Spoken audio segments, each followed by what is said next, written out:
going after other men. You are going after other gods. I married you in Mount Sinai. Amen. You read every prophet, everybody talks about the same thing. And then you know what he does? In Isaiah 50, he says, I'm divorcing you. Why? Because you were unfaithful wife. You haven't heard this message before. You have to know this. He divorced her. He said, you are an unfaithful woman. Isn't that? Israel is called. See, it's not literal like she or he. But what the concept is, husband-wife relationship. And Yahweh Father, Yahweh, was so close to Israel. He said, you are my special, you are my set-apart people. Right? And you don't go against my word. Now in Deuteronomy 28 verse 1 to 15, it says all the blessings will come upon you. From 16 to 54, all the curses will come upon you if you don't obey my word. Right? What happened in... To pick up the verses, we will go faster and then we will be able to understand quickly. Okay. Now, I'm going to pick on the verses so that you will understand.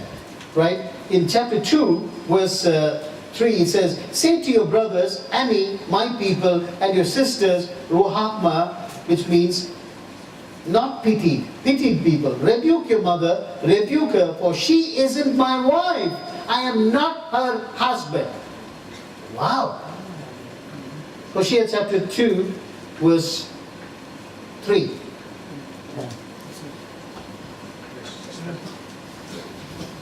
Next verse. I will not have mercy on her children, for they are the children of harlot. Wow. Read from the beginning. Let me just see. 1. Because you can't put the thing together in one. Verse 1.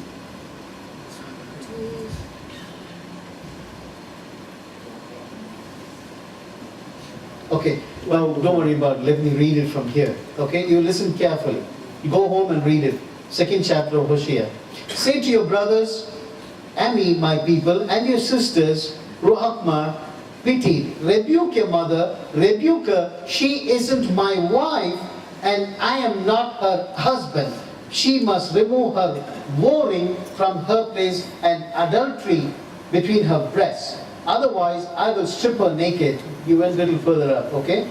Then I will have no pity on the children. Now, in the ninth verse, it says, then she says, I will go back to my husband, my first husband, because things were better for me than now.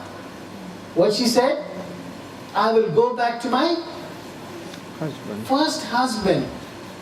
Now, according to the book of Deuteronomy, chapter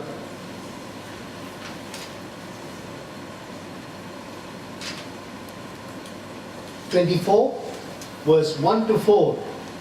Once you're married, you're divorced, you cannot go back to your husband. Is that the law? Is that the law? Yes or no? What does it say?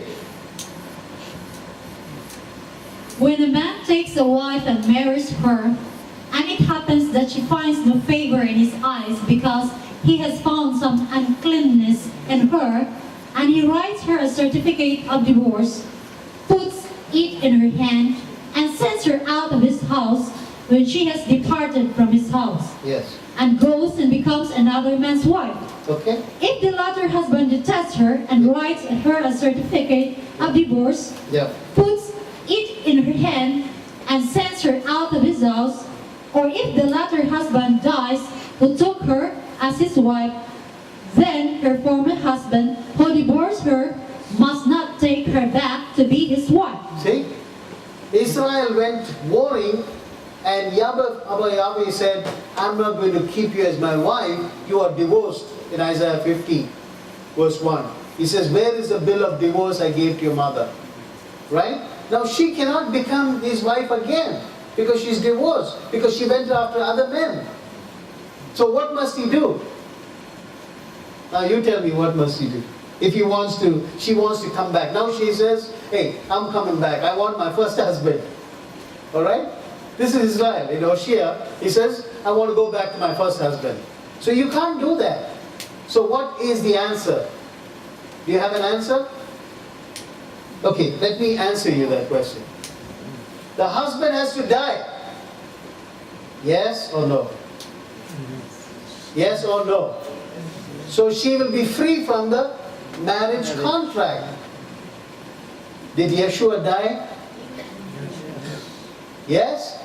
For whom? For the house of Israel. Right? He died so that when he rose again, she can come back to him. Amen.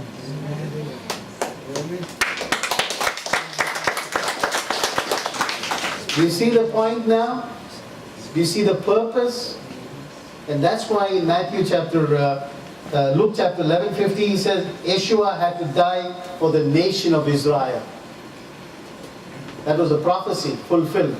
Yeshua had to die for the nation of Luke chapter 11 verse 50. It's not even in the Old Testament. It's in the New Testament. It says Yeshua had to die for the house of Israel. Okay? And 11:52 is a key purpose for choosing you. Amen. 11:52. That's the summary of the message. 11:52. Woe to you lawyers, for you have taken away the key of knowledge. You did not enter in yourselves, and those who were entering in you hindered. No. Go back. And then?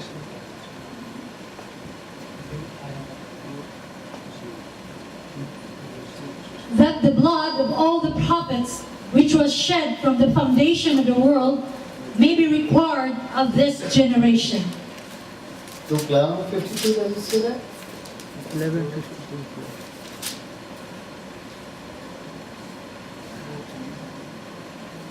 11:50? Done. 50. That is the one. The blood of all prophets. Yeah. The same. The same. The bread of heaven for you. The blood of all the prophets. Wait, I think it is. Yes, Yeshua had to die for the nation of Israel. Okay? Where was that written?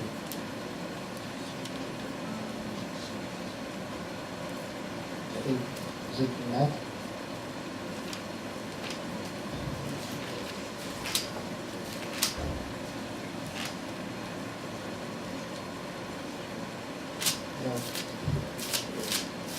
Anyway, please go home and search for the scripture. I don't have time. Yahushua had to die for the nation of Israel. You know the prophecy. When the Sanhedrin called him, they said, one man has to die for the nation of Israel. Alright? Now, what is the purpose? He says, you have now a mandate to go to the house of Israel and call them back, restore them back.